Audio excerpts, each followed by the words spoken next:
À 37 ans, Jérôme Lefebvre incarnait le rêve moderne du self-made man. Propriétaire d'une chaîne de restaurants de luxe répartis dans les quartiers les plus chics de Lyon, il vivait dans un monde fait de verres étincelants, de champagne millésimé et de regards admiratifs. Sa silhouette élancée, toujours impeccablement vêtue de costumes sur mesure italiens, était familière aux pages économiques des magazines, mais aussi aux colonnes des journaux à scandale. On le voyait souvent au bras de célébrités, lors de soirées privées sur des yachts ou dans des villas perchées sur les collines de la Côte d'Azur. Tout dans sa vie semblait réglé comme une montre suisse. Succès, influence, plaisir. Jérôme ne se contentait pas de briller, il dominait.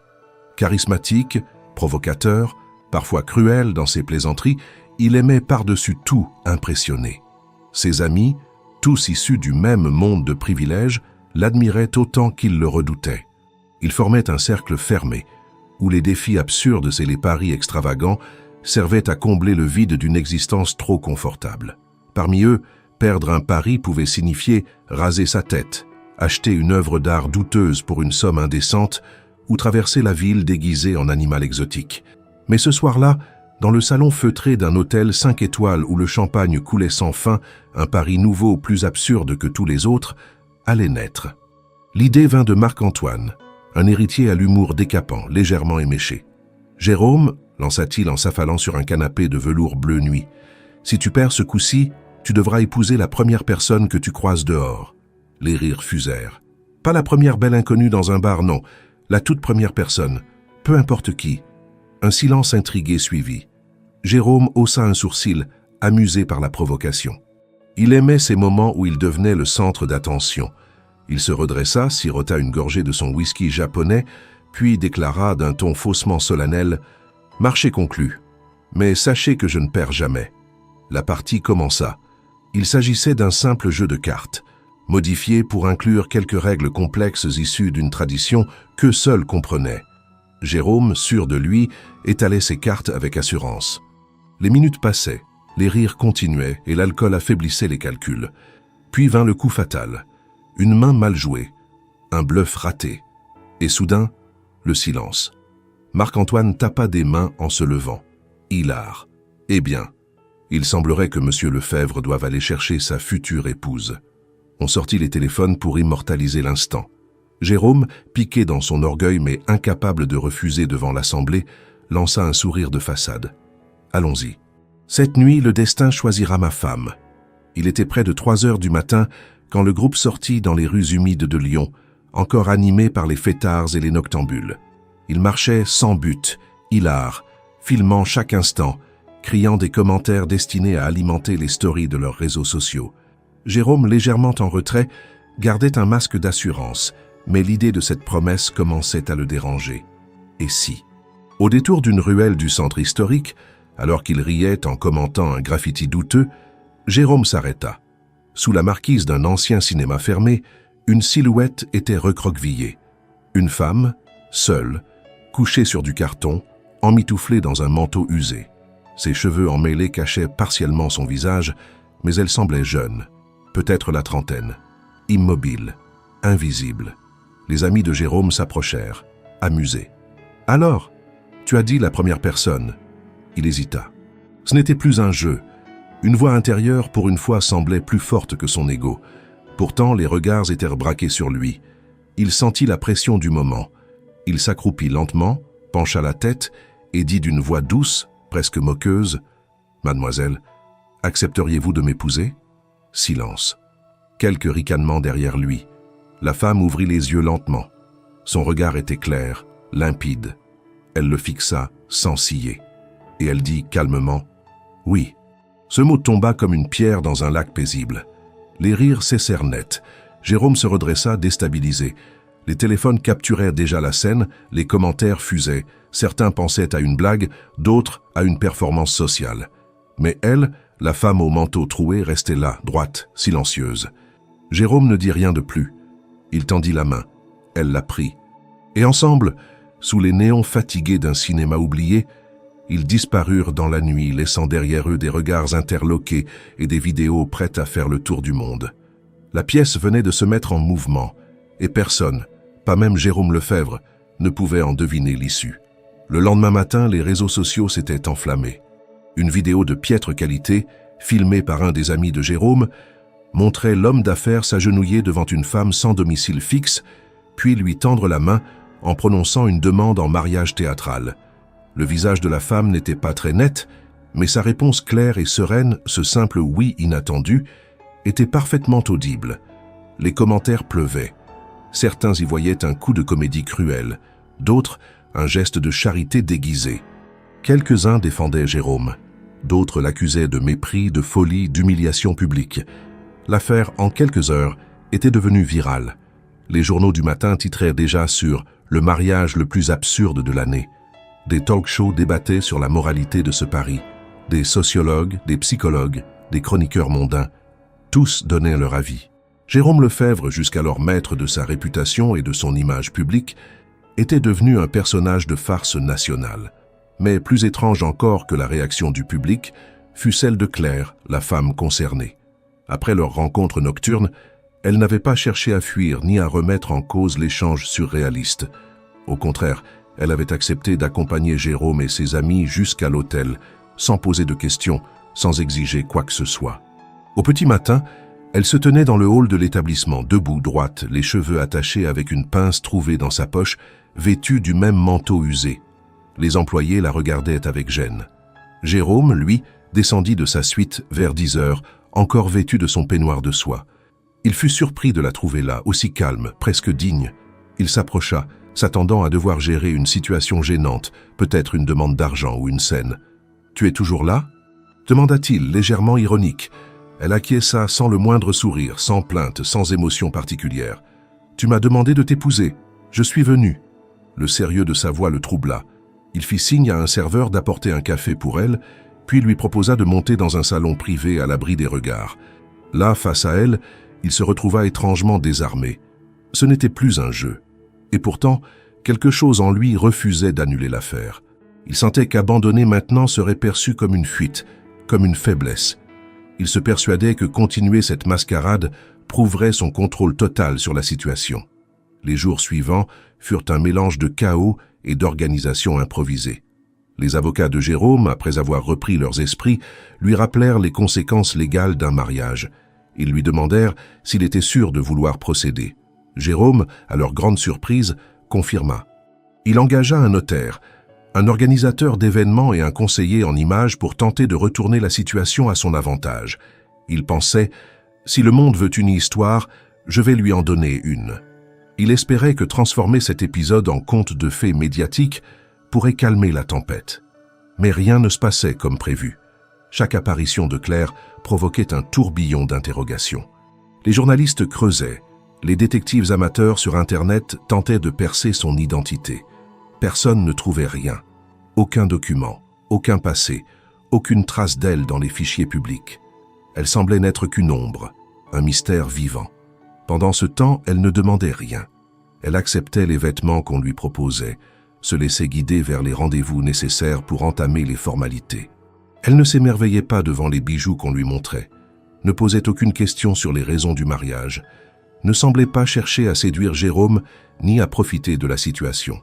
Ce détachement perturbait profondément l'entourage du futur marié. Lors d'un dîner avec ses associés, l'un d'eux osa dire tout haut ce que d'autres pensaient tout bas. Elle est peut-être plus maligne qu'elle en a l'air. Elle sait ce qu'elle fait. Jérôme, sans répondre, observa Claire, assise au bout de la table, mangeant en silence. Elle utilisait les couverts avec une précision presque élégante.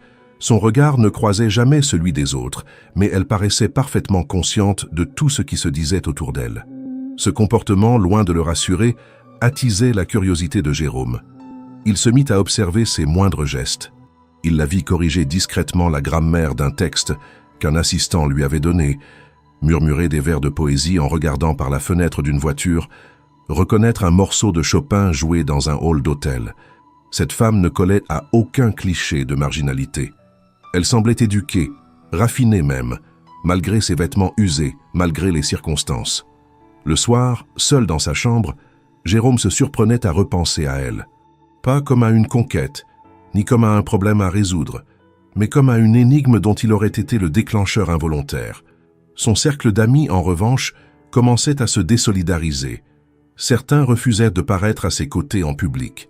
D'autres faisaient de l'humour noir à son sujet, postant des montages ridicules sur les réseaux sociaux. Il recevait des appels de ses partenaires commerciaux, inquiets de l'impact sur la marque de ses restaurants. Mais Jérôme, par orgueil, refusait de reculer. Il répondit aux critiques par un silence méprisant. Il déclara à la presse qu'il croyait à l'amour au premier regard, qu'il fallait bousculer les conventions. Ces phrases, qu'il ne croyait même pas lui-même, le faisaient passer pour un provocateur, un visionnaire ou un fou, selon le point de vue. Claire, quant à elle, ne participait à aucune interview, ne faisait aucune déclaration. Elle restait en retrait, spectatrice d'un cirque médiatique qui ne semblait ni la choquer ni la flatter. Un matin, alors qu'ils se rendaient ensemble à la mairie pour déposer les premières pièces administratives, Jérôme lui demanda, à mi-voix, « Tu sais que tu pourrais tout arrêter? Tu pourrais me dire non maintenant. Personne ne t'en voudrait. » Elle le regarda longuement, puis dit, « Et toi, tu veux que j'arrête ?» Il ne répondit pas. Elle non plus. La voiture continua sa route, dans un silence dense. Au dehors, les passants prenaient des photos, des journalistes suivaient en scooter. Une foule invisible, insatiable, s'était emparée de leur histoire. Mais au cœur de ce tumulte, il y avait encore cette femme toujours aussi impassible, et cet homme qui ne comprenait plus s'il jouait encore un rôle ou s'il avait déjà perdu le contrôle. Pendant que la France entière spéculait sur l'identité de la mystérieuse femme sans domicile qui allait épouser l'un des hommes d'affaires les plus en vue du pays, Claire Morel, elle, restait de marbre. Aucun commentaire, aucun écart de comportement, aucun signe d'ambition ni de peur. Cette immobilité, ce calme presque troublant, commença à créer un malaise subtil autour d'elle. Ceux qui espéraient voir une femme exploitant la situation pour s'enrichir furent déçus. Ceux qui attendaient une explosion d'émotions, un geste de gratitude ou de colère, restèrent perplexes. Claire semblait simplement présente, ni soumise, ni triomphante, une énigme vivante. Jérôme, lui, oscillait entre fascination et irritation. Au départ, il s'était convaincu que Claire finirait par révéler ses intentions, qu'elle demanderait de l'argent, qu'elle chercherait à manipuler la situation pour son avantage. Il connaissait le monde, pensait-il, et les gens n'agissaient jamais gratuitement. Pourtant, après plusieurs jours passés à organiser leur étrange mariage, Claire ne posait toujours aucune question. Elle suivait les rendez-vous, signait les papiers nécessaires, essayait les tenues proposées par les stylistes et restait imperturbablement silencieuse. Elle ne montrait aucun attachement aux objets qu'on lui proposait, ni au luxe environnant. Elle acceptait, sans commenter. Un soir, après une journée entière à courir d'une séance photo à une entrevue avec l'état civil, Jérôme décida d'en finir avec ce qu'il appelait intérieurement le grand théâtre de la mutique. Il invita Claire à dîner dans un des restaurants qu'il possédait, à huis clos. Il voulait la voir en dehors des regards extérieurs, sans caméra, sans témoin. Il voulait enfin comprendre. Le décor était sobre, une table dressée pour deux, des bougies, une lumière douce. Claire entra vêtue d'une robe noire simple, prêtée par une de ses collaboratrices. Elle s'assit en silence.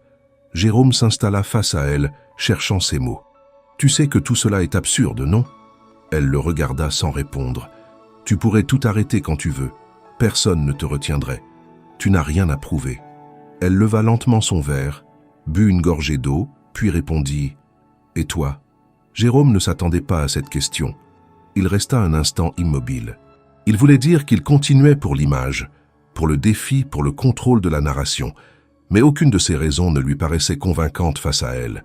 Il préféra changer de sujet. « Tu n'as jamais eu envie de poser des questions? Sur moi? Sur tout ça ?» Claire haussa légèrement les épaules. « Tu montres tout ce que tu veux que je vois. Le reste, je le découvrirai si tu décides de le dire. » Cette réponse, d'une simplicité presque violente, le déstabilisa. Elle n'était ni soumise ni provocante. Elle disait simplement la vérité, sans détour. Ce fut la première fois qu'il perçut en elle une forme de contrôle qu'il n'avait pas anticipée. Claire n'était pas perdue, ni faible. Elle était simplement présente, dans une posture qu'il ne maîtrisait pas. Les jours suivants, Jérôme continua à observer. Il demanda à ses collaborateurs de la traiter comme n'importe quelle fiancée. Il interdit les moqueries, exigea du respect. Et peu à peu, il remarqua d'autres détails troublants. Claire ne regardait presque jamais les écrans, les téléphones, les téléviseurs. Elle préférait les fenêtres, les gens, le silence. Quand elle lisait, elle choisissait des auteurs complexes, citait des passages de mémoire, corrigeait parfois les erreurs dans les brochures de leurs prestataires. Elle parlait peu, mais chaque mot semblait pesé, mesuré, jamais inutile. Une de ses assistantes lui confia un jour à voix basse, après avoir accompagné Claire dans une boutique de robes. Elle connaît les tissus mieux que la vendeuse. Elle savait distinguer une soie sauvage d'une soie lavée au toucher. Elle ne dit rien, mais elle voit tout. Ses observations commencèrent à provoquer une fissure dans les certitudes de Jérôme. Il se mit à revoir les vidéos de leur première rencontre. Il examina son regard, sa posture, ses réactions. Ce qu'il avait d'abord pris pour de la résignation lui semblait maintenant relever d'un choix conscient. Comme si elle avait accepté ce mariage non pas par besoin ou par hasard, mais pour une raison qu'elle gardait pour elle. Ses amis, de plus en plus absents, continuaient à lui envoyer des messages de prudence. Ils parlaient de manipulation, de danger. L'un d'eux écrivit « Tu ne la connais pas. Tu joues avec une bombe à retardement. » Mais Jérôme, lui, ne se sentait pas menacé. Il se sentait intrigué. Et cette sensation nouvelle dominait toutes les autres. Dans les rares moments d'intimité qu'ils partageaient, Claire se montrait toujours polie, mais jamais familière. Elle ne cherchait pas à séduire. Elle ne posait pas de main sur lui, ne tentait aucune proximité affective. C'était comme si elle respectait une distance tacite, invisible, mais absolue. Jérôme se surprit à la vouloir franchie. Il voulait comprendre, percer le mystère. Pas par vanité, mais par besoin presque viscéral. Une nuit, alors qu'il se promenait seul dans les couloirs de son immeuble, il la trouva assise dans le salon, en chemise de nuit, un livre sur les genoux. Elle ne sembla pas surprise de le voir. Il s'assit à côté d'elle en silence. « Tu dors mal ?» demanda-t-elle. Il répondit par un hochement d'épaule. « Moi aussi », ajouta-t-elle, sans lever les yeux de sa page. Ils restèrent là, sans parler, pendant ce qui sembla une éternité. Le silence entre eux n'était plus vide, il était habité. Un espace suspendu, sans tension, sans promesse. Ce fut ce soir-là que Jérôme décida, sans encore l'admettre, qu'il ne voulait plus seulement jouer un rôle. Il voulait savoir qui était Claire Morel.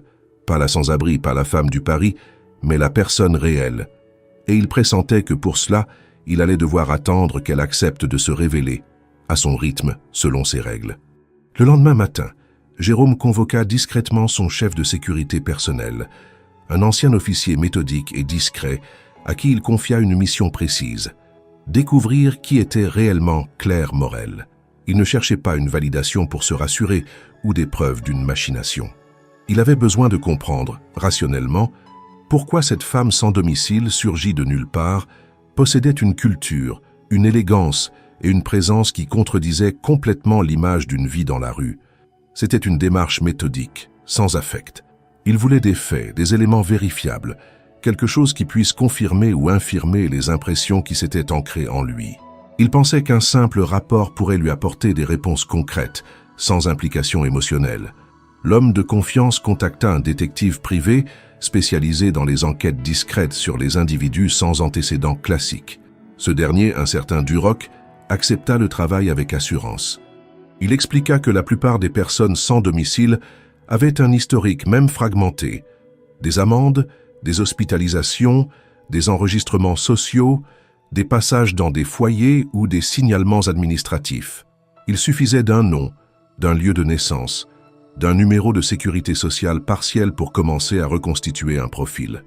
Jérôme fournit les seules informations qu'il possédait, le prénom, Claire, et le nom qu'elle avait donné, Morel. Il précisa qu'elle n'avait ni papier ni adresse connue et qu'elle avait dormi dans les rues de Lyon jusqu'à leur rencontre. Une semaine plus tard, Duroc le rappela, la voix tendue. « Monsieur Lefebvre, je suis obligé de vous dire que c'est la première fois que je fais face à une absence aussi totale. Aucun fichier ne contient la moindre trace d'une Claire Morel correspondant à votre description, ni à Lyon, ni dans les bases nationales. Ni dossier médical, ni aide sociale, ni activité scolaire ou professionnelle, pas même une amende de stationnement ou un passage aux urgences. » Jérôme pensa d'abord à une erreur. Il demanda une vérification avec d'autres orthographes possibles, d'autres prénoms proches. Le détective s'en chargea.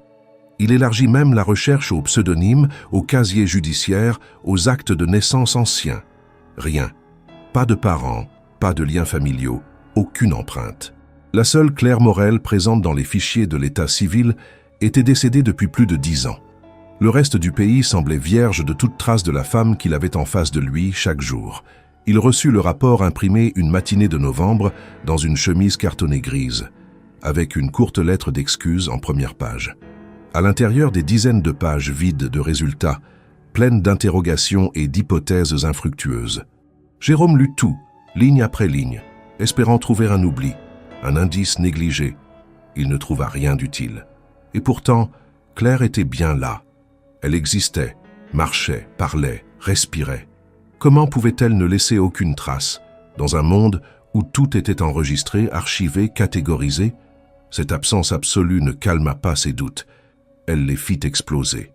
Car si elle n'était pas une simple sans-abri, si elle n'était pas inscrite dans le système, alors elle devait venir d'un tout autre passé, quelque chose de radicalement différent. Et la question brûlante, alors, n'était plus « qui est-elle ?», mais « pourquoi se cacher ?»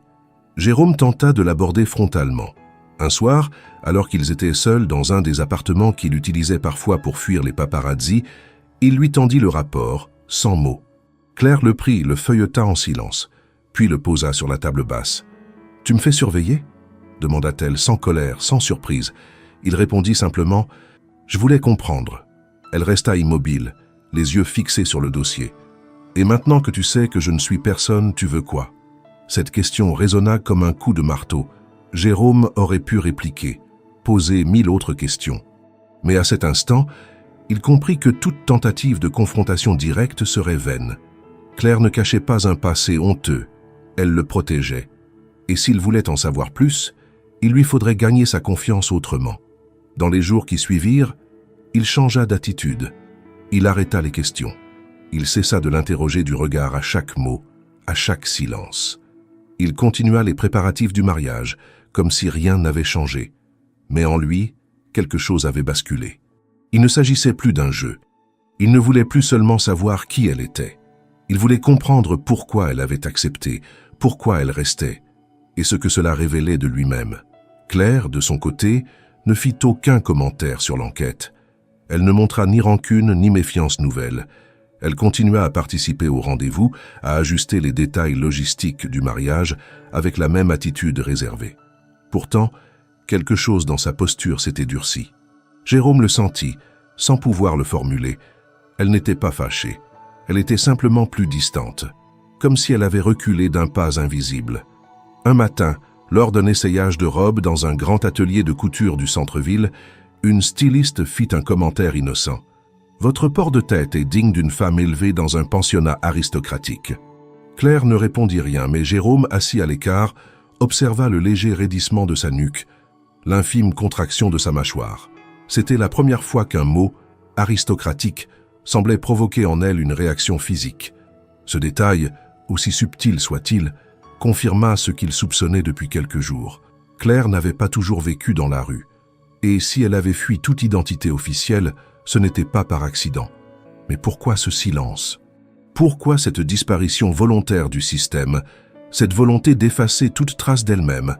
Jérôme commença à imaginer des hypothèses. Il pensa à des familles riches en disgrâce, à des témoins sous protection, à des histoires familiales effondrées. Rien de ce qu'il inventait ne tenait vraiment debout. Et pourtant, chaque jour, Claire lui apparaissait moins comme une étrangère venue d'un monde marginal, et plus comme une femme qui avait consciemment choisi de s'effacer, de redevenir anonyme. Ce paradoxe, une femme invisible portant en elle les signes d'un passé cultivé et soigné, le rendait chaque jour plus nerveux. Non pas parce qu'il avait peur d'un danger, mais parce qu'il pressentait que toute sa propre histoire allait être remise en cause dès que la sienne serait révélée. Le rythme des jours précédant le mariage s'accélérait à mesure que les médias s'emparaient de chaque détail, chaque déplacement, chaque silence de Claire.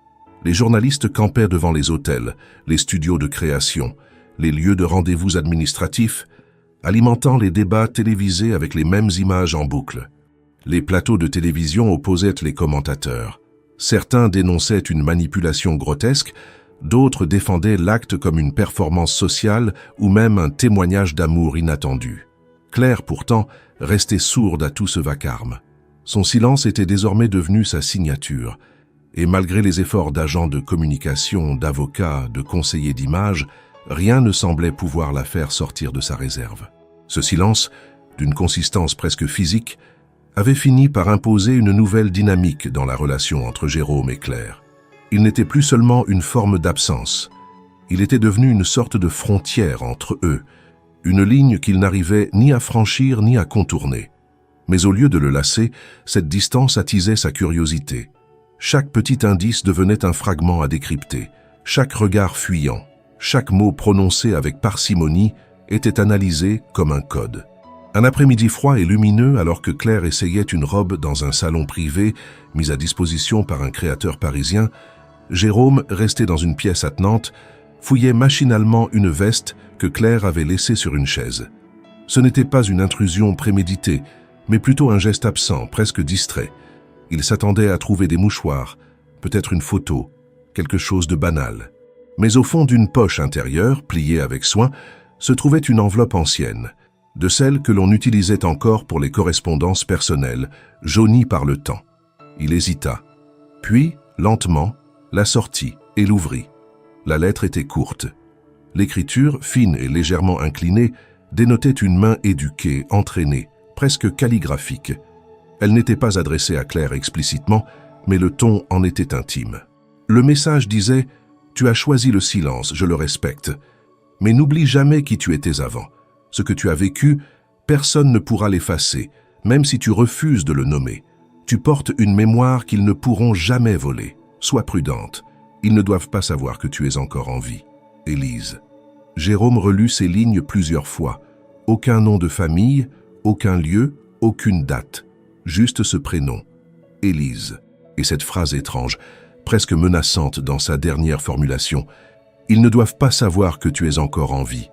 C'était un message codé, mais la menace semblait bien réelle, pas littéraire. Une lettre d'adieu, une mise en garde, un appel à la clandestinité. Il n'en savait rien, mais ce qu'il comprit immédiatement, c'est que Claire avait fui quelque chose, et que cette fuite n'était ni romantique, ni accidentelle. Elle était vitale. Il remit discrètement la lettre dans la poche et referma la veste au moment où Claire réapparaissait dans la pièce, les bras nus, le regard fuyant. Il se leva, fit un commentaire neutre sur la coupe de la robe, puis quitta le salon sans ajouter un mot. Ce qu'il venait de lire le hantait déjà. Le nom d'Élise tournait en boucle dans sa tête. Qui était-elle? Une sœur, une amie, une complice, une ancienne collègue. Et de quoi parlait-elle exactement? Jérôme comprit que l'absence de traces dans les registres officiels n'était qu'une partie de l'énigme. Claire n'était pas seulement absente du système, elle était activement cachée, peut-être même protégée. Et désormais, il possédait une preuve tangible que son histoire allait bien au-delà d'un simple drame personnel. Cette découverte l'ébranla plus qu'il ne voulait l'admettre. Il commença à observer Claire avec une prudence nouvelle, non pas par méfiance, mais comme s'il craignait d'effleurer une blessure encore ouverte. Il voulait poser des questions, confronter le contenu de la lettre à ses silences, mais quelque chose en lui interdisait de le faire. Peut-être parce qu'il savait que cela briserait l'équilibre précaire qui s'était installé entre eux. Peut-être aussi parce qu'il se rendait compte qu'il n'était pas prêt à entendre certaines réponses. Les jours suivants, Jérôme réduisit ses interactions avec ses amis, ses associés, et même avec la presse. Il se concentra sur les préparatifs, qu'il suivait désormais avec une rigueur presque mécanique. Il déléguait moins, vérifiait chaque étape, comme s'il avait besoin de garder la maîtrise de quelque chose alors que tout le reste lui échappait. Il choisit personnellement les fleurs, les invitations, le lieu exact de la cérémonie, un petit château isolé à 30 km de Lyon. Il voulait un endroit discret, loin des regards, presque inaccessible. Claire ne protesta à aucun moment. Elle suivait les décisions, écoutait les instructions, essayait les tenues, répondait poliment aux intervenants, mais ne participait jamais activement. C'était comme si elle traversait les préparatifs d'un mariage qui ne la concernait que partiellement. Jérôme sentit que ce comportement n'était pas de la passivité, mais un mécanisme de protection. Elle s'investissait à sa manière, en refusant d'être affectée. Il comprenait maintenant que cette posture n'était pas vide, mais profondément consciente. Elle gardait le contrôle en se tenant en retrait, et rien, ni personne ne parvenait à la faire sortir de cette bulle. Un matin, Alors qu'il signait des documents au cabinet du notaire, Claire prit soudain la parole après une longue période de silence. Sa voix était posée, presque neutre. « Tu comptes me demander un jour pourquoi je suis là ?» Jérôme leva les yeux, surpris. Il n'avait jamais entendu cette tonalité dans sa voix. Il resta quelques secondes sans répondre, puis dit simplement « Je crois que je préfère que ce soit toi qui décides quand en parler. » Claire hocha lentement la tête, puis elle ajouta presque imperceptiblement « Alors ne te presse pas. » Cette phrase flotta dans la pièce, sans écho. Mais pour Jérôme, elle sonnait comme une promesse, ou du moins une ouverture. Il comprit qu'elle savait qu'il avait vu la lettre, ou peut-être pas. Peut-être le soupçonnait-elle, mais cela n'avait pas d'importance. Le plus important, c'était ce qu'elle venait de dire. Elle n'était pas contre l'idée de raconter. Elle attendait juste le bon moment, celui où elle serait prête. Et ce jour-là, il serait peut-être enfin autorisé à savoir ce qu'il ignorait encore, la vérité sur Claire Morel. À mesure que la date du mariage approchait, la pression médiatique atteignait un niveau inédit. Ce qui avait commencé comme une vidéo virale anecdotique était devenu un feuilleton national, disséqué chaque soir à la télévision, partagé, critiqué, moqué. L'histoire de Jérôme Lefebvre, entrepreneur lyonnais multimillionnaire, et de Claire Morel, sans domicile fixe au passé indéchiffrable, servait de miroir aux obsessions sociales de l'époque. D'un côté, ceux qui dénonçaient la mascarade, une mise en scène cynique pour alimenter l'image d'un homme en quête de notoriété. De l'autre, ceux qui voyaient dans ce mariage improbable une forme de transgression poétique, une critique indirecte des codes de la réussite et du conformisme bourgeois. Mais la majorité, en vérité, s'en nourrissait comme d'un spectacle, avide de nouveaux rebondissements. La situation devint ingérable lorsque la presse internationale s'empara du sujet. Des médias italiens, espagnols, allemands commencèrent à couvrir l'affaire. Une émission américaine en fit même un sujet de débat sociétal, opposant des experts en éthique à des animateurs cherchant le sensationnel. L'ampleur prise par ce mariage improbable fit basculer la position des partenaires de Jérôme.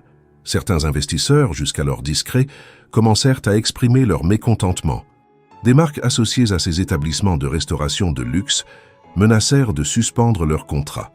On lui retira des campagnes publicitaires prévues, on le remplaça à la dernière minute dans des conférences gastronomiques. Son nom, autrefois synonyme de réussite et de raffinement, devenait associé au scandale. Cette chute de réputation fut d'autant plus brutale que Jérôme n'avait jamais connu la moindre crise d'image depuis le début de sa carrière. Tout dans sa vie avait été planifié, cadré, construit. Il n'était pas devenu riche par hasard, ni par héritage, mais par une gestion impitoyable de son parcours. Voir cet édifice se fissurer à cause d'une décision prise sur un coup de tête, dans l'ivresse d'une nuit, lui était insupportable. Pourtant, il refusait de reculer. Il avait commencé quelque chose, et il s'était juré d'aller jusqu'au bout. Non par fierté seulement, mais parce que, contre toute attente, il ne voyait plus ce mariage comme un caprice, mais comme une forme de vérité. Et cette vérité, inexplicable, tenait debout à travers le regard impassible de Claire. Mais Claire, elle, commençait à vaciller. Ce n'était pas visible à première vue. Elle continuait de se présenter au rendez-vous, d'endosser les tenues, de répondre aux sollicitations avec son calme habituel. Mais quelque chose avait changé dans sa manière de se tenir, de regarder autour d'elle. Les micros qu'on lui tendait, les objectifs braqués sur elle, les commentaires murmurés dans les couloirs, tout cela avait commencé à ronger la surface de sa tranquillité. Elle ne parlait pas de ce qu'elle ressentait, mais Jérôme, qui avait appris à lire ses silences, percevait les failles. Elle se montrait plus tendue, parfois absente. Elle s'éclipsait plus rapidement après les séances officielles et refusait certaines interviews malgré les recommandations du conseiller en images. Un soir, après une réunion tendue avec des investisseurs, Jérôme la trouva dans le jardin de l'un de ses hôtels, seule assise sur un banc, les mains croisées. Il s'approcha sans bruit, s'assit à ses côtés. « Je peux te poser une question ?» demanda-t-il doucement. Claire acquiesça d'un geste à peine perceptible. « Qu'est-ce qui te dérange le plus dans tout ça? Le bruit, les gens ou le fait que je continue malgré tout ?» Elle resta silencieuse un moment, puis répondit sans le regarder. « Le regard qu'il pose sur moi, comme si j'étais un objet, comme si j'avais été posé là pour faire du contraste. » Jérôme comprit alors, avec une clarté brutale, que tout ce cirque médiatique avait réactivé en elle une violence ancienne. Être vu sans être regardé, être exposée sans être entendue, c'était un rappel cruel d'un passé dont elle n'avait encore rien dit, mais qu'elle portait comme une armure invisible.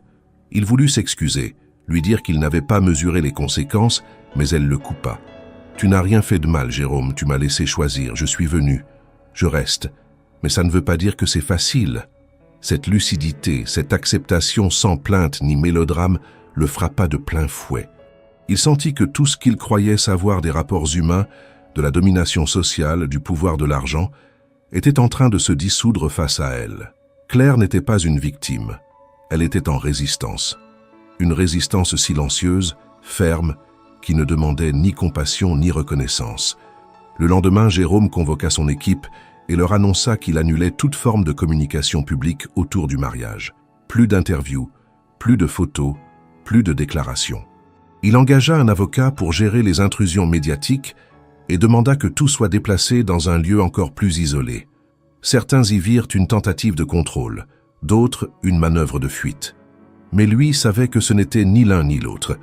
C'était une décision prise pour protéger quelqu'un qui n'avait rien demandé et qui avait accepté d'entrer dans un monde qui n'était pas le sien.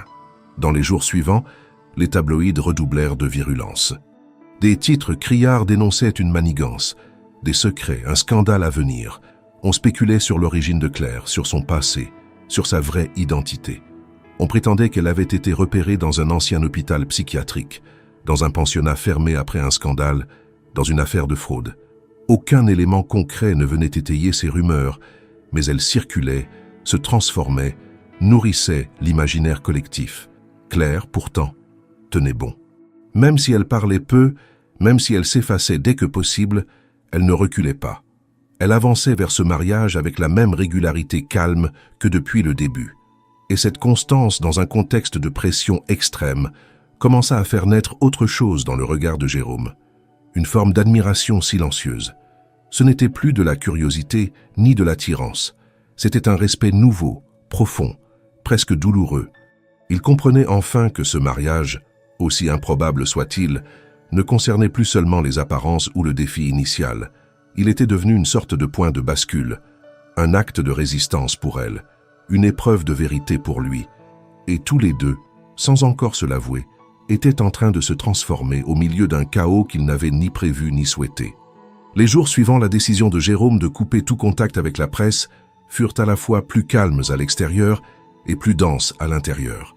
Loin des caméras et des micros, les préparatifs du mariage reprirent un cours plus discret, presque intime. L'équipe qui entourait Jérôme s'était réduite. Beaucoup de collaborateurs avaient pris leur distance, invoquant des obligations personnelles ou des engagements professionnels. Les appels d'investisseurs s'étaient espacés. Quelques contrats avaient été définitivement perdus. Les retombées de l'affaire, bien que ralenties par le silence imposé, continuaient de miner l'image publique de l'entrepreneur. Mais Jérôme, désormais, n'accordait plus à sa réputation l'importance stratégique qu'il lui donnait auparavant. Quelque chose avait changé dans sa manière de percevoir les priorités. Claire, elle, demeurait fidèle à son comportement d'origine. Présente, calme, disponible, mais toujours distante.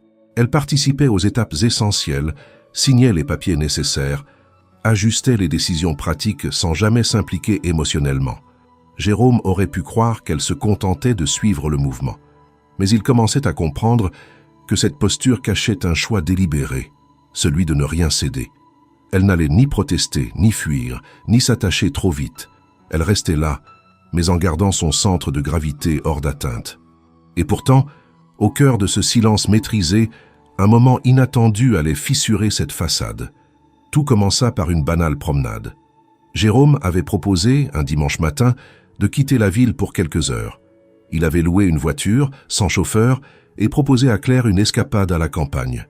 Elle accepta sans enthousiasme visible, mais sans résistance non plus. Ils roulèrent en silence sur les routes secondaires qui serpentent au nord de Lyon, traversant des villages encore endormis et des vignobles aux couleurs d'automne. Aucun des deux ne parlait. Jérôme respectait ce silence, mais l'atmosphère dans l'habitacle n'était pas tendue. C'était une absence de parole qui n'avait rien d'hostile. Ils arrivèrent dans un petit hameau presque désert, une auberge à moitié ouverte, une église au clocher rouillé, des rues vides. Jérôme gara la voiture, et sans se concerter, ils commencèrent à marcher. Le vent frais traversait les arbres, soulevant par moments des nuées de feuilles mortes. Claire s'arrêta devant une vieille maison aux volets clos. Elle la regarda longuement. Jérôme, resté en retrait, l'observa sans rien dire. Puis, à sa grande surprise, elle parla. « J'ai connu un endroit comme ça, quand j'étais petite. » Il ne répondit pas, de peur de briser ce moment fragile. C'était une maison de vacances. Il y avait un figuier et une balançoire faite avec une planche mal fixée. Elle grinçait dès qu'on montait dessus. Elle tourna la tête vers lui comme pour vérifier s'il l'écoutait vraiment. Je n'ai pas revu cet endroit depuis très longtemps. Je ne saurais même pas dire où c'était exactement. Jérôme s'approcha doucement. Il ne posa pas de questions. Il sentit que ce qu'elle venait de faire, évoquer un souvenir personnel, était déjà un pas immense. Un geste inattendu dans une relation jusque-là figée. Ils reprirent la marche. Claire s'arrêta quelques mètres plus loin devant une vitrine poussiéreuse, un magasin fermé, où quelques livres s'empilaient encore derrière la vitre. Elle s'en approcha, posa la main sur le verre. « Nietzsche », murmura-t-elle. « Édition Gallimard, collection blanche. J'ai lu celui-là quand j'avais 16 ans. » Jérôme la regarda, surpris. « Tu aimais la philosophie ?» Elle hocha la tête. « J'en lisais beaucoup. J'aimais comprendre comment les gens pensaient. Pas ce qu'ils pensaient, mais leur manière de penser. » Ils s'assirent un peu plus tard sur un banc au bord d'un petit cours d'eau. Claire enleva ses chaussures, posa ses pieds nus sur les pierres froides. Elle ferma les yeux, respira profondément. « Tu sais, dit-elle après un long moment, je ne suis pas quelqu'un de mystérieux. C'est juste que j'ai appris à faire taire ce que les autres pourraient utiliser contre moi. » Jérôme sentit une pression monter dans sa poitrine. Il savait que cette phrase n'était pas anodine. C'était une confession, habilement dissimulée mais réelle. Claire ne jouait pas un rôle. Elle se protégeait, non pas parce qu'elle mentait, mais parce qu'elle avait été abîmée quelque part par une vérité devenue dangereuse. Ils restèrent là sans parler davantage, mais l'atmosphère avait changé. Pour la première fois, il n'avait pas eu besoin de forcer une réponse. Claire avait partagé quelque chose, de son propre chef, sans qu'il le demande, et cela bouleversa Jérôme plus qu'il ne l'aurait cru. De retour à Lyon, la voiture roula longtemps, sans qu'aucun des deux ne rompe le silence. Mais dans ce silence, il n'y avait plus de distance. Il y avait quelque chose d'autre. Une complicité encore fragile, presque inconsciente, mais bien réelle. Jérôme, en l'observant de profil, pensa à ce que lui avait dit un jour un ami médecin. Les gens ne guérissent pas en parlant. Ils guérissent quand ils se sentent en sécurité pour parler. Cette journée marqua un tournant. Claire ne redevint pas plus bavarde, ni plus démonstrative. Mais il y avait dans ses regards un changement subtil, moins de retenue, plus de conscience de sa présence auprès de lui. Jérôme, lui, cessa de la considérer comme une inconnue à décrypter. Il se mit à l'écouter vraiment, même quand elle ne disait rien. Quelques jours plus tard, alors qu'il préparait les dernières formalités du mariage, Claire se pencha vers lui pour lui montrer un détail sur un document. Le geste fut anodin, mais leur proximité fit naître un moment suspendu. Elle se redressa, le regarda, puis dit, presque comme une pensée à haute voix, « Tu n'es pas celui que je pensais. » Jérôme sourit sans savoir s'il devait y voir un compliment ou un avertissement. Mais il sentit que ce jour-là, pour la première fois, il n'était plus seul dans cette histoire. Il avait franchi un seuil invisible, non par insistance, mais par patience. Et cela, il le savait, valait bien plus que toutes les déclarations publiques qu'il aurait pu faire. La veille du mariage, Lyon semblait suspendu dans un calme trompeur. Malgré le silence médiatique imposé depuis plusieurs semaines, les rumeurs continuaient de circuler sous la surface. La presse n'avait plus accès aux principaux protagonistes, mais les spéculations s'étaient déplacées vers les réseaux sociaux, les forums, les podcasts. Des photos volées apparaissaient sporadiquement.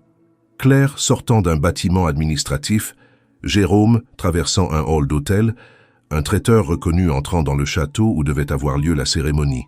À défaut d'interview, on analysait les expressions, les postures, les silhouettes.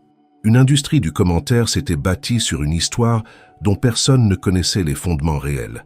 Mais au sein même de cette tension diffuse, Claire semblait étrangement apaisée. Elle participait aux derniers ajustements avec calme, se montrait plus présente, plus engagée, sans pour autant se livrer davantage. Jérôme, de son côté, était sur la défensive. L'habitude de tout contrôler, tout anticiper, tout planifier s'était érodée. Il vivait chaque moment comme une succession de gestes nécessaires sans se projeter au-delà de la cérémonie. Il ne savait plus très bien ce qu'il espérait, ni ce qu'il redoutait. Il était là, simplement, et pour la première fois de sa vie d'adulte, cela lui semblait suffisant. La cérémonie devait avoir lieu dans un château discret, entouré d'arbres centenaires, à l'abri des regards et difficile d'accès. Seuls quelques invités avaient été conviés. La plupart n'étaient ni des proches, ni des célébrités. Jérôme avait choisi de ne pas céder à la logique des apparences. Il voulait une cérémonie privée, à taille humaine, où la sincérité ne serait pas étouffée par les flashs. Claire n'avait rien exigé. Elle avait seulement demandé que le déroulé soit simple. Pas de discours, pas de mise en scène excessive, juste un engagement formel, dans un lieu digne, sans bruit. Le matin de l'événement, le ciel était couvert, mais la pluie semblait hésitante. Le personnel du château s'affairait à l'intérieur, disposant les chaises, vérifiant les fleurs, coordonnant les horaires avec une précision rigoureuse. Jérôme, vêtu sobrement, observait les lieux en silence, alors que Claire terminait de se préparer dans une chambre à l'étage. Aucun stress apparent, juste une sensation étrange d'irréalité. Peu avant le début de la cérémonie, alors que les invités prenaient place, un bruit discret attira l'attention d'un membre du personnel à l'entrée du château. Un homme, vêtu d'un manteau sombre, venait d'arriver à pied, visiblement seul. Il demanda à parler à Jérôme Lefebvre d'un ton calme mais ferme. Lorsqu'on lui demanda son identité, il se présenta simplement comme un représentant légal de l'étude Delorme et associé.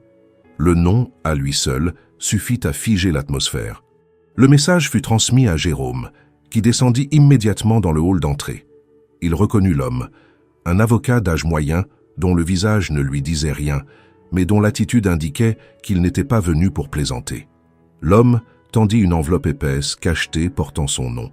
Il ajouta presque à voix basse « Je ne suis que le messager, mais vous devez lire ceci avant d'aller plus loin. » Jérôme prit l'enveloppe, la garda en main sans l'ouvrir immédiatement. Il remonta dans une pièce isolée du premier étage, s'y enferma seul et s'assit face à la fenêtre. Il resta quelques secondes à contempler le jardin. Puis, lentement, il déchira le sceau. À l'intérieur, plusieurs documents, des lettres, des copies d'actes, des photographies anciennes. Et au centre, une longue déclaration rédigée par un avocat visiblement décédé depuis peu. Le ton était formel, mais le contenu d'une intensité rare. On y apprenait que Claire Morel était née sous un autre nom, Anna Delorme, fille unique d'un couple issu de la haute bourgeoisie lyonnaise, impliqué autrefois dans un scandale financier d'ampleur nationale. L'affaire, vieille de plusieurs années, avait éclaté brutalement, éclaboussant plusieurs institutions. Des détournements de fonds, des complicités politiques, des manipulations de comptes et un procès qui avait fait la une pendant des mois. Le nom d'Anna Delorme avait disparu après les premières semaines du scandale. Officiellement, elle avait fui le pays. Officieusement, elle avait été écartée par les siens pour éviter que son témoignage ne fasse tomber davantage de tête. La lettre du défunt avocat affirmait que Claire n'avait jamais été impliquée dans les faits incriminés. Au contraire, elle aurait tenté de dénoncer les pratiques de sa propre famille avant que les événements ne prennent de l'ampleur. Ses parents, pour la faire taire, auraient manœuvré pour la discréditer, l'assigner à résidence dans une propriété éloignée, la couper du monde. À sa majorité, elle aurait réussi à s'enfuir. Et depuis, elle vivait sous une fausse identité, sans papier, sans trace, refusant de réintégrer un monde qu'elle jugeait fondamentalement corrompu. La lettre se concluait par une déclaration notariale. En tant qu'unique héritière légitime du patrimoine Delorme et en l'absence de toute contestation juridique reconnue, Claire ou Anna pouvait légalement revendiquer une fortune considérable placée sous séquestre depuis la clôture des procès. Une somme inestimable, jamais réclamée, toujours en attente d'un bénéficiaire. Jérôme, les mains tremblantes, relut plusieurs fois la déclaration. Les pièces jointes confirmaient l'identité, les liens de parenté, les comptes gelés. Tout était là. La femme qu'il allait épouser n'était pas une inconnue sans passé, mais une ancienne héritière disparue, un témoin involontaire d'un scandale historique. Il sentit son estomac se nouer. Pas de colère, pas encore, juste une immense confusion. Était-il en train de se faire manipuler depuis le début? Claire l'avait-elle choisi délibérément pour revenir sur le devant de la scène? Ou avait-elle vraiment fui tout ce monde jusqu'à ce qu'un pari insensé la rattrape? Il resta longtemps seul dans la pièce, sans bouger, En bas, les invités commençaient à murmurer, inquiets du retard. À l'étage, Claire terminait de se coiffer, ignorant que son passé venait de refaire surface, non pas sous la forme d'un souvenir douloureux, mais d'un dossier officiel, une preuve, une vérité. Et cette vérité, quoi qu'il décide, allait tout changer. Jérôme resta immobile dans cette pièce du premier étage du château, la lettre officielle et les documents épars devant lui. La lumière grise du matin filtrait à travers la fenêtre, éclairant des lignes qu'il lisait et relisait, comme si en les déchiffrant encore et encore, il parviendrait à retenir la réalité. Tout ce qu'il croyait savoir de Claire venait de se fragmenter. Elle n'était pas une femme sans passé, ni une étrangère anonyme, mais une héritière dont la vie avait basculé dans le chaos à cause d'un scandale qui avait marqué la mémoire juridique et médiatique de la France. Il sentit un mélange de choc et de confusion qu'il n'avait encore jamais expérimenté. Sa respiration se fit plus rapide, ses pensées tourbillonnaient. Il tenta de reconstituer mentalement ce qu'il savait. Elle avait vécu dans la rue. Elle n'avait aucun dossier officiel. Elle avait une culture littéraire remarquable. Elle avait accepté de l'épouser sans un mot. Et maintenant, elle était la dernière héritière légitime d'une famille déchue, figure centrale d'un scandale financier jamais totalement résolu. Il réalisa que les pièces qu'il tenait entre ses mains n'étaient pas simplement des documents juridiques. Elles étaient une clé qui ouvrait une porte sur une vie entière qu'il n'avait pas encore explorée. Mais il sentit aussi une lourde responsabilité. Devait-il confronter Claire immédiatement? Devait-il tout lui dire? Il connaissait sa réserve, sa façon singulière de gérer les choses à distance, en silence. Et il savait aussi combien elle tenait à ne rien imposer. Elle avait toujours respecté son espace, son rythme. Devait-il briser tout cela avec une vérité brutale, maintenant que son monde à elle risquait de s'effondrer sous ses pieds? Dans le couloir, des murmures s'élevaient, des voix inquiètes, des questions pressantes sur la suite des événements. La cérémonie allait-elle avoir lieu? Une agitation confusait l'air, mais Jérôme avait perdu le sens du temps depuis qu'il avait ouvert l'enveloppe. Il passa une main sur son visage, comme pour chasser la brume qui l'enveloppait depuis plusieurs minutes. Il devait parler à Claire, mais comment commencer? Comment aborder une vérité aussi lourde, sans la blesser, sans l'accuser, sans la pousser à se refermer encore davantage? Il se leva et marcha lentement vers la porte, retint sa respiration, puis redescendit les escaliers. Chaque marche semblait résonner dans sa tête. En bas, une assistante l'attendait, inquiète. Elle lui demanda si tout était prêt pour la cérémonie. Il hocha la tête sans répondre, puis s'excusa pour un instant, prétextant une douleur subite à la nuque. Elle acquiesça, soulagée de pouvoir relayer l'information aux autres organisateurs. Il remonta à l'étage, se retrouva face à la chambre où Claire achevait sa mise en beauté. Elle était tournée vers le miroir, observant sans doute le reflet d'une femme qui allait devenir épouse dans un mois, un an, peut-être pour la vie entière. Ses mains tremblaient légèrement quand il posa les documents sur la table devant elle. Il attendit qu'elle daigne lever les yeux vers lui. Mais elle ne le fit pas tout de suite. Elle restait contemplative, légèrement tendue, comme si elle sentait que quelque chose d'important allait être dit. « Je viens de recevoir ceci », dit-il enfin, sans émotion feinte, simplement posé, rationnel. Il désigna du menton les papiers devant elle. Elle le regarda, son regard d'un calme singulier, mais ses yeux trahirent une légère surprise. Elle prit une profonde inspiration, s'assit sur le bord de la chaise et attrapa un document. Elle lut en silence, longtemps. Sa posture ne changea pas, son expression non plus. Elle ne se mit ni à trembler, ni à sourire, ni à se détourner. Elle lisait simplement, page après page, ses doigts effleurant parfois le papier, comme pour vérifier que ce qu'elle lisait était bien réel. Quand elle releva les yeux, elle ne pleurait pas, elle ne criait pas, elle ne se fâchait même pas. Elle regardait Jérôme avec une intensité tranquille. « Je ne voulais pas que tu le saches comme ça », dit-elle simplement. Jérôme resta silencieux. Il n'avait rien à ajouter. Il attendait, presque avec crainte, ce qu'elle allait dire ensuite. « Mon nom est Anna Delorme », dit-elle, sans hésitation, sans chercher à masquer la vérité. « Je suis née dans une famille qui a perdu tout ce qu'elle avait après un scandale financier. Mes parents ont tout perdu. Leur réputation, leur argent, leur liberté, et moi aussi d'une certaine manière. » Elle posa les documents sur la table, les mains à plat, comme si elle cherchait à se reconnecter à une réalité qu'elle avait fuie depuis longtemps. « Ce que tu viens de lire est vrai, poursuivit-elle. Je n'ai pas choisi d'effacer mon identité pour jouer un rôle. Je l'ai fait pour survivre. Quand les événements ont dérapé, j'ai été accusé d'avoir participé à des agissements dont je n'avais jamais été responsable. Ma famille voulait me faire taire, me faire disparaître. Je n'avais pas d'alliance, pas de soutien, et je suis parti. Je me suis effacé parce que c'était ma seule chance de vivre.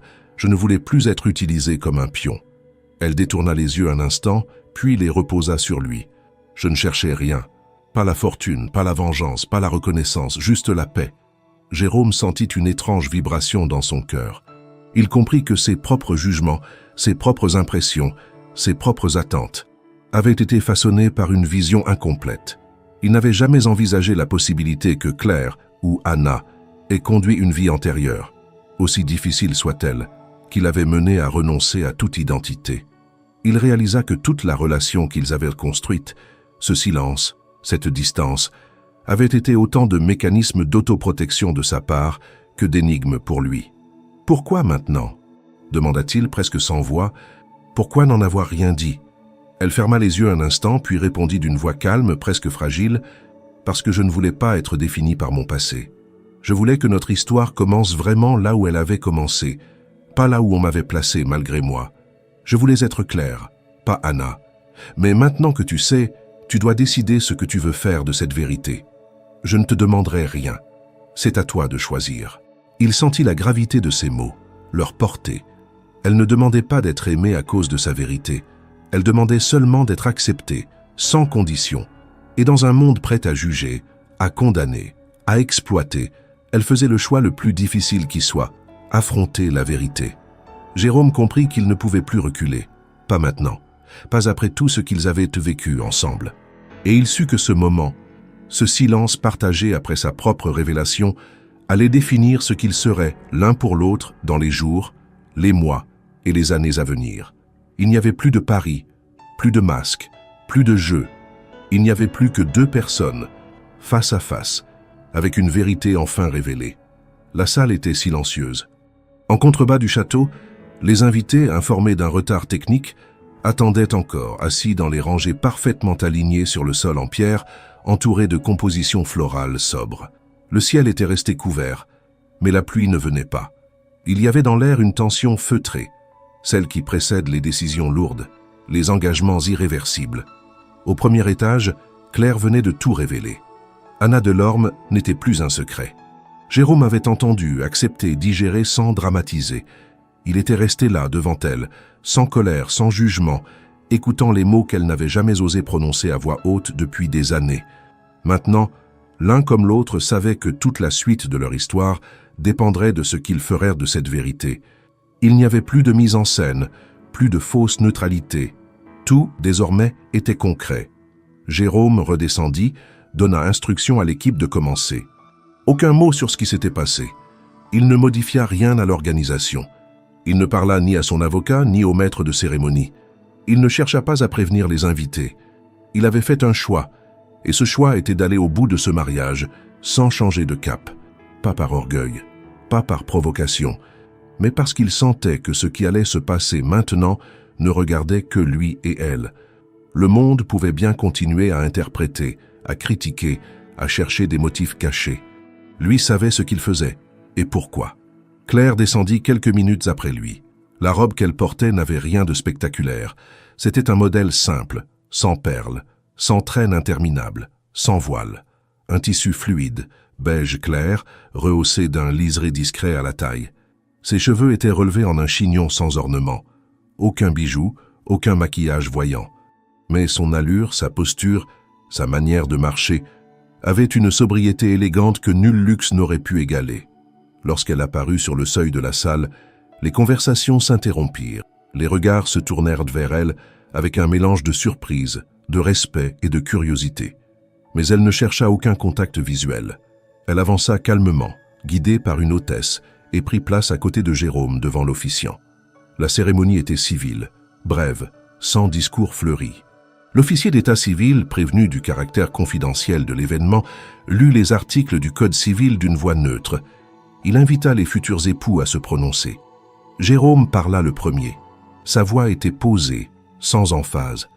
Je m'engage à respecter, à protéger et à accompagner Claire, ici présente, sans condition, sans attente, avec la conscience claire de ce que cela implique.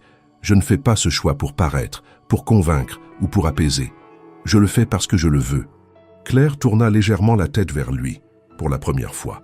Leurs regards se croisèrent quelques secondes, puis elle se tourna vers l'officier.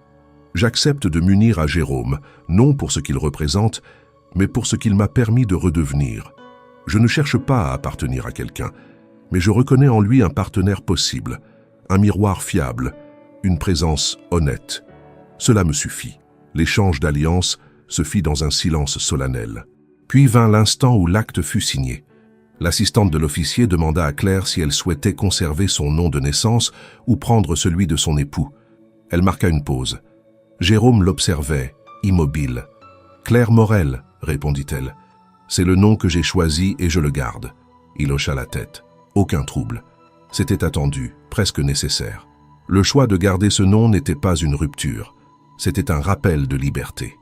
À peine l'acte signé, alors que les premiers applaudissements, encore timides, retentissaient dans la salle, un homme s'avança doucement, presque furtivement, jusqu'au premier rang. Il portait un costume sombre, un manteau léger jeté sur le bras, et tenait un dossier discret dans la main gauche. Il se pencha vers un des collaborateurs de Jérôme, murmura quelques mots, puis remit l'enveloppe. Le document passa de main en main, jusqu'à ce qu'il arrive à Jérôme, encore assis.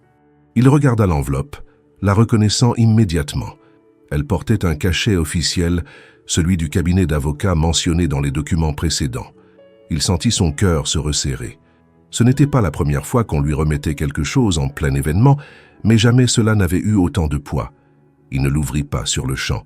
Il se leva, salua brièvement l'assemblée et prit Claire par le bras. Ils quittèrent la salle sans discours, sans photo officielle, sans lancer de rire ni éclat de voix. Une voiture les attendait à l'extérieur. Dans l'habitacle, Jérôme brisa le silence. « On vient de m'envoyer un complément de dossier. » Claire hocha la tête. Elle n'avait pas besoin d'en savoir plus pour comprendre de quoi il s'agissait. Il ouvrit lentement l'enveloppe. À l'intérieur, plusieurs documents notariés.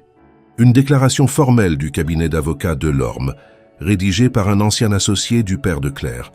On y précisait, preuve à l'appui, que les accusations portées à l'époque contre Anna Delorme avaient été fabriquées pour détourner l'attention des véritables coupables, tous membres du conseil d'administration de l'entreprise familiale. Le document citait des témoignages posthumes, des transferts bancaires, des correspondances internes, ainsi qu'un accord confidentiel passé entre plusieurs hauts responsables judiciaires de l'époque. L'un des signataires de l'époque, aujourd'hui décédé, avait laissé un témoignage écrit désormais rendu public à la demande de l'étude. Mais ce n'était pas tout. Un acte notarié distinct stipulait que Claire, sous son identité de naissance, demeurait l'unique bénéficiaire de plusieurs comptes et propriétés gelés après la fermeture de l'entreprise Delorme. Le montant total, selon les dernières estimations, dépassait les 100 millions d'euros. Cette somme n'avait jamais été réclamée car le détenteur légitime avait été considéré disparu. Avec la réapparition d'Anna, cette fortune devenait légalement accessible, sans litige connu. Jérôme referma lentement la dernière page. Il ne dit rien pendant un long moment. Claire restait droite, les mains sur les genoux, le regard perdu dans la vitre. « Tu savais » demanda-t-il, sans accusation. Elle répondit d'un ton égal. « Je savais que je n'avais rien volé. Je savais que ce n'était pas moi. Mais je ne savais pas ce qu'il restait. Je ne voulais pas le savoir. » Il la regarda, tentant de mesurer le poids d'une telle révélation. Elle, désormais, n'était pas seulement libre d'un passé, elle était aussi à la tête d'une fortune colossale. Et pourtant, elle restait là, dans cette voiture, sans apparat, sans ambition affichée, sans triomphe. « Que veux-tu faire de tout ça ?» demanda-t-il enfin. Elle tourna la tête vers lui, le regard droit. « Rien pour l'instant. Ce n'est pas ce que je cherchais. Ce n'est pas ce que je veux. » Il comprit alors qu'au-delà des millions, au-delà des noms, au-delà du scandale, ce qu'elle avait voulu, dès le départ, c'était une chose que l'argent ne pouvait acheter. Un point de départ, un espace vide sur lequel construire quelque chose de vrai. Et peut-être, en ce jour étrange et solennel, avait-elle enfin trouvé ce point. Le lendemain du mariage, l'intimité dans laquelle Jérôme et Claire avaient en célébré leur union s'était dissipé au rythme des notifications, des messages et des sollicitations qui affluaient depuis l'aube. Le bruit extérieur, volontairement écarté la veille, revenait par vagues inévitables. L'enveloppe reçue juste après la cérémonie avait mis en lumière des informations d'une gravité inattendue, confirmant officiellement ce que Claire avait révélé à Jérôme quelques heures plus tôt. Mais ce qui aurait pu rester dans le domaine du privé ne le resta pas longtemps. Malgré tous les dispositifs de confidentialité mis en place, le contenu de l'enveloppe fut partiellement divulgué dès la matinée suivante. Un journaliste d'un hebdomadaire économique publia un article détaillant la réapparition d'Anna Delorme, appuyé par des extraits de documents qui ne laissaient aucun doute quant à leur authenticité. L'information fit l'effet d'un séisme. Les médias qui avaient été tenus à l'écart pendant des semaines reprirent en boucle les mêmes titres. Claire Morel n'a jamais existé. La mystérieuse épouse de Jérôme Lefebvre est l'héritière Delorme. Retour d'une disparue après un scandale historique. À midi, l'affaire occupait déjà tous les fils d'actualité. Toutes les chaînes d'information continuent. Des juristes furent invités à commenter la légalité de la réclamation de la fortune Delorme. Des analystes politiques revinrent sur les liens troubles entre la famille Delorme et des figures publiques tombées depuis. Ce qui n'avait été qu'un mariage improbable, devenu conte viral, se transformait à présent en feuilleton judiciaire et financier. Et cette fois, il ne s'agissait plus d'une affaire de cœur, mais d'une bombe à fragmentation sociale, économique et historique. Jérôme et Claire restèrent retranchés dans le château. Ils refusèrent toute apparition, toute communication. Mais à l'intérieur, loin du tumulte, le silence entre eux n'était pas celui de la peur. Il était celui d'une réalité trop dense pour être commentée immédiatement. Assis l'un en face de l'autre, ils regardaient les informations défiler sur un écran muet.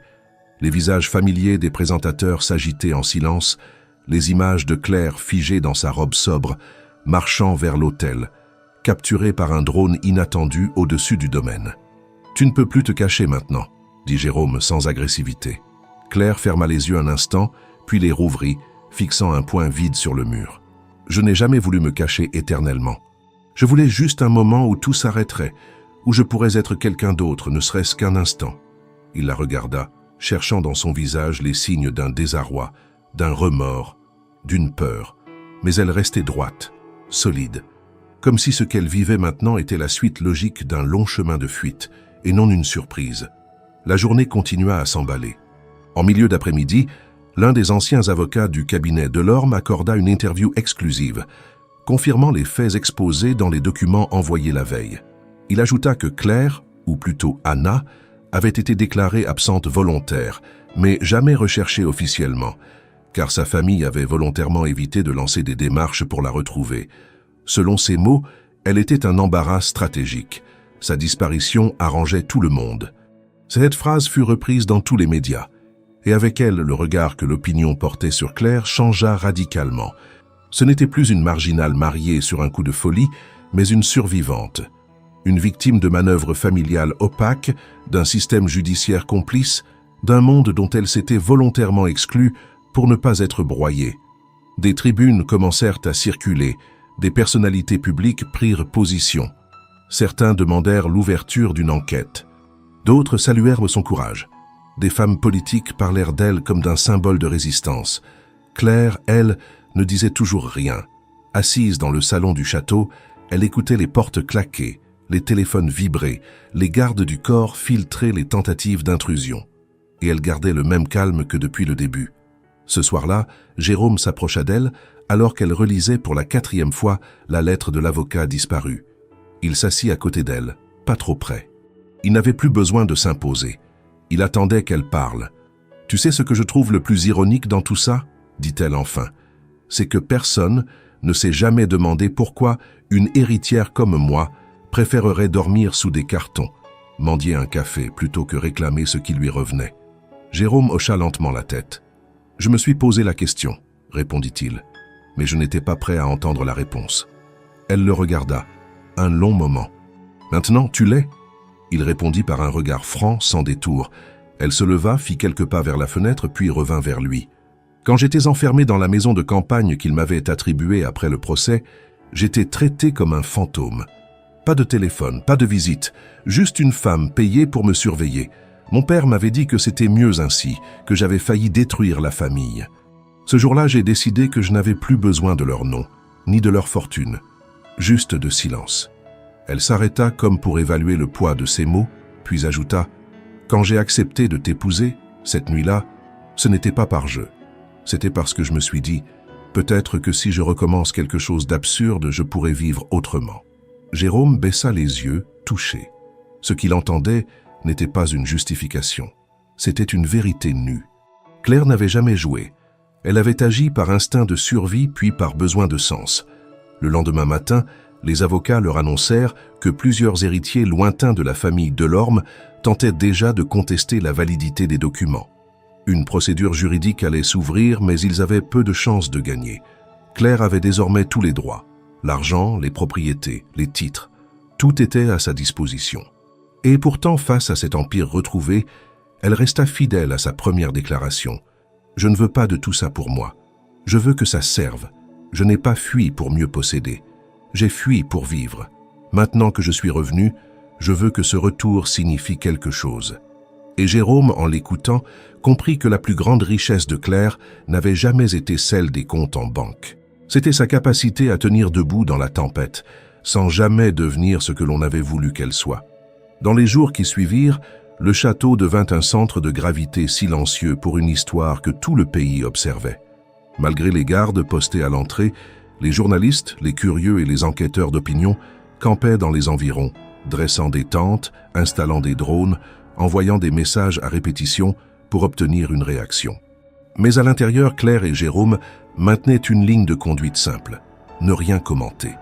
Ce choix du silence, devenu leur marque depuis le début, prenait désormais une autre dimension.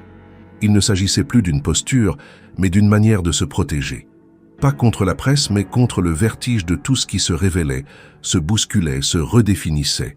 Mais ce calme apparent n'était pas sans tension.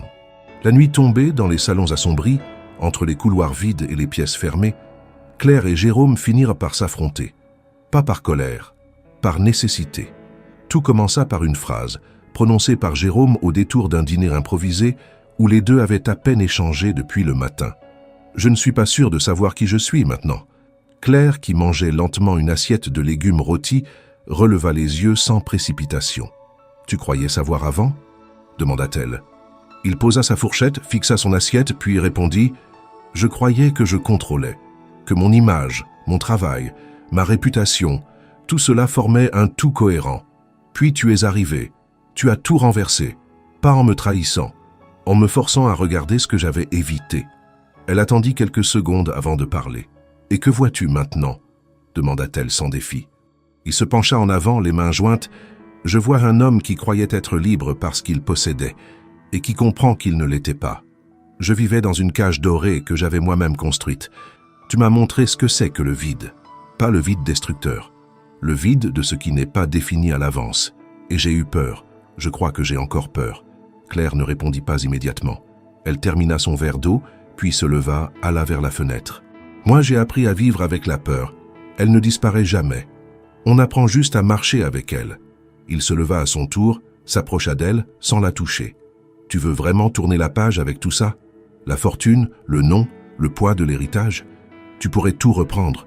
Vivre dans un appartement à Paris, fréquenter les salons, te réapproprier ta place. » Elle se tourna vers lui. « Quelle place? Celle qu'ils m'ont assignée à la naissance? Celle qu'ils ont piétinée quand elle ne leur convenait plus. Je ne veux pas de cette place. Je veux en construire une autre. » Ils restèrent face à face, sans bouger, respirant dans le même rythme. Puis Claire fit un pas vers lui. « Tu sais, je n'ai jamais voulu être une énigme pour toi. Je n'avais juste plus confiance en la parole. J'ai vu trop de mots devenir des armes, trop de promesses être retournées contre moi. J'ai cru que le silence me sauverait. Mais le silence aussi, parfois, devient une prison. » Il l'écoutait sans chercher à interrompre. Elle poursuivit. « Alors, si je parle maintenant, c'est parce que tu m'as laissé venir. Tu n'as pas forcé, pas manipulé, pas pressé. Et ça, pour quelqu'un comme moi, c'est plus qu'un geste.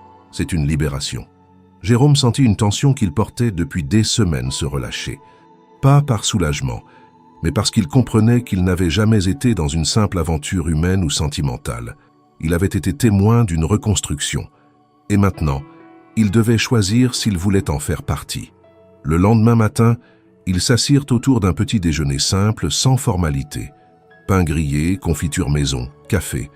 Claire prit la parole sans détour. « J'ai demandé à l'avocat de débloquer les fonds, pas pour les dépenser, pour les transférer. » Jérôme la regarda sans surprise. Il savait que quelque chose se préparait. « Je veux créer une fondation, dit-elle, pas une façade pour faire joli dans les journaux, une structure réelle, indépendante, pour les femmes comme moi, celles qu'on a effacées, qu'on a déclassées, qu'on a réduites au silence. Je veux que cet argent serve à leur donner une chance de reprendre la parole, pas seulement un toit, une voix. » Il hocha la tête, profondément touché. « Je veux t'aider. » Elle répondit sans hésiter. « Pas pour moi, pour elle, et peut-être aussi pour toi. » Ils passèrent les jours suivants à travailler sur les statuts, les principes, les orientations.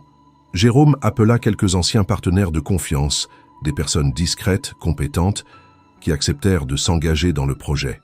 Aucun nom connu, aucun financier. Juste des gens capables de construire quelque chose de stable, durable. Claire, de son côté, rédigea les premières lignes d'un manifeste. Elle y parlait de dignité, de renaissance, de la valeur de l'invisibilité quand elle est choisie, et de sa violence quand elle est imposée.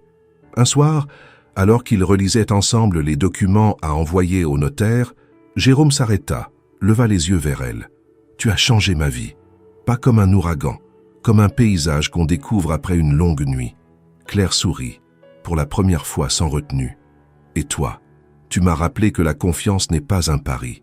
C'est un choix et un risque. » Ils signèrent ensemble les derniers papiers. À ce moment précis, il n'était plus un homme puissant et une ancienne sans-abri. Il n'était plus un provocateur mondain et une héritière disparue. Ils étaient deux êtres debout, côte à côte, décidés à faire de leur histoire non pas un scandale, mais un point de départ. Quelques mois s'étaient écoulés depuis le tumulte du mariage, les révélations, les affrontements et les décisions. Ce qui avait commencé comme un pari absurde au cœur d'une nuit lyonnaise était désormais devenu une initiative concrète, presque méthodique, portée par deux personnes transformées par tout ce qu'elles avaient traversé. Claire et Jérôme ne vivaient plus dans l'univers des apparences, des scandales ou des performances sociales. Ils s'étaient installés dans une grande maison de pierre, discrète, en périphérie de Lyon, entourée d'un terrain arboré et d'un bâtiment annexe en rénovation. C'est là que la fondation Claire Morel prenait forme. Le projet avait été lancé avec détermination, mais sans tapage. Aucun événement d'inauguration, aucun partenariat sponsorisé, aucune couverture médiatique. La priorité n'était pas la visibilité, mais l'efficacité. Claire avait défini dès le départ une orientation claire: accueillir, loger, accompagner et reconstruire. L'objectif n'était pas d'assister passivement des femmes en situation de rue, mais de leur offrir un espace de transition solide, dans lequel elles pourraient redevenir actrices de leur propre histoire. Les premiers accueils avaient lieu dans l'aile rénovée du bâtiment secondaire. 6 chambres, une cuisine collective, une salle de repos, un espace de travail. Chaque femme arrivant à la fondation était reçue individuellement sans jugement et se voyait proposer un parcours sur mesure: psychologue, juriste, formation professionnelle, soutien administratif, selon ses besoins. Claire passait du temps avec chacune d'elles, pas pour raconter son passé, qu'elle ne partageait jamais en détail, mais pour écouter, observer, comprendre. Ce lien humain, direct, sans hiérarchie, devenait l'âme du projet. Et rapidement, la Fondation attira l'attention de structures associatives, de collectivités, de bénévoles sincères. Mais à chaque proposition de médiatisation, Claire opposait un refus ferme. Elle ne voulait pas devenir un symbole. Elle voulait simplement que les femmes invisibles cessent de l'être. Jérôme respectait cette volonté, même s'il savait qu'ils auraient pu, s'ils l'avaient voulu, transformer tout cela en modèle international, en marque, en vitrine. Mais ce n'était pas le but. Pas cette fois. Lui-même avait changé de rythme. Il avait confié la direction opérationnelle de son groupe de restauration à une équipe resserrée, compétente, qu'il connaissait de longue date. Il gardait un œil stratégique sur les décisions majeures, mais ne participait plus aux événements, ne donnait plus d'interviews, ne fréquentait plus les cercles qui autrefois rythmaient son quotidien. Ses amis les plus proches, ceux qui étaient restés malgré la tempête, comprenaient cette transformation. Les autres avaient disparu d'eux-mêmes. Dans son nouveau quotidien, Jérôme s'impliquait dans la gestion structurelle de la fondation, l'administratif, le suivi des partenariats, la consolidation juridique. Mais surtout, il apprenait à vivre à un rythme humain, à exister sans performance, à parler sans stratégie.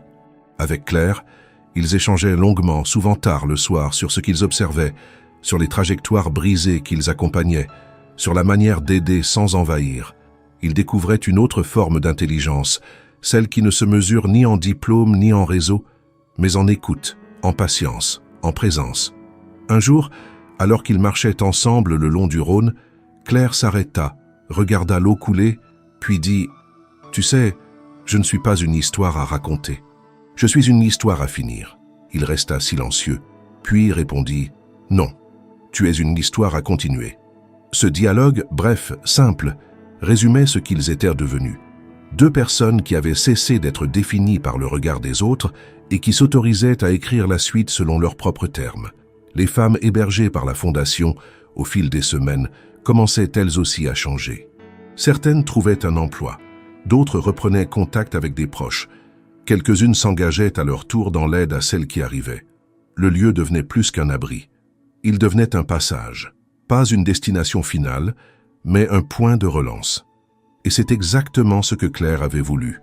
Lors d'un conseil de fondation, un jeune juriste proposa d'ouvrir une deuxième structure dans une autre ville. Claire refusa poliment. « Ce que nous faisons ici doit rester humainement gérable. Si ça devient une machine, on perdra ce qui fait la différence. » Jérôme appuya cette décision. Il savait que le succès, s'il devait exister, ne se mesurerait pas en taille ou en chiffres, mais en cohérence. Parallèlement, Claire s'était vue proposer plusieurs fois de témoigner publiquement. Des revues féminines, des maisons d'édition, des chaînes de télévision voulèrent son récit. Elle refusa systématiquement.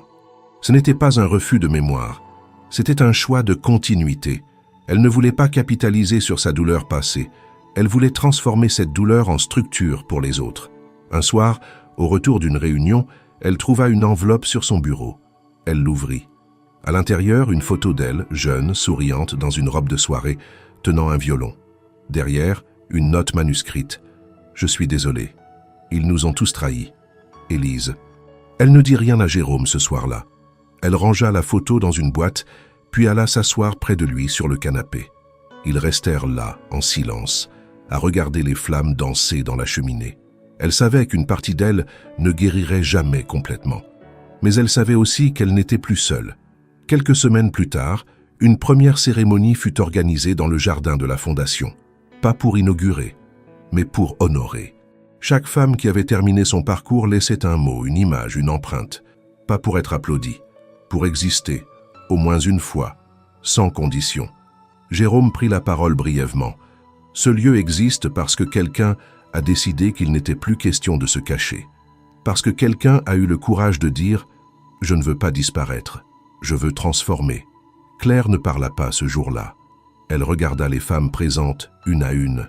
Puis elle s'éloigna, s'assit seule quelques minutes, en bordure du terrain là où les arbres commençaient. Elle respira profondément. Pour la première fois depuis des années, elle se sentit pleinement à sa place. Et c'est ainsi que l'histoire qui avait commencé dans le ridicule d'un Paris de riches se termina dans la dignité retrouvée de celle qu'on n'avait jamais regardée. Une femme sans nom avait redonné des noms à celles qu'on avait effacées. Et un homme, autrefois maître de tout sauf de lui-même, avait trouvé dans l'imprévu la forme la plus honnête de liberté.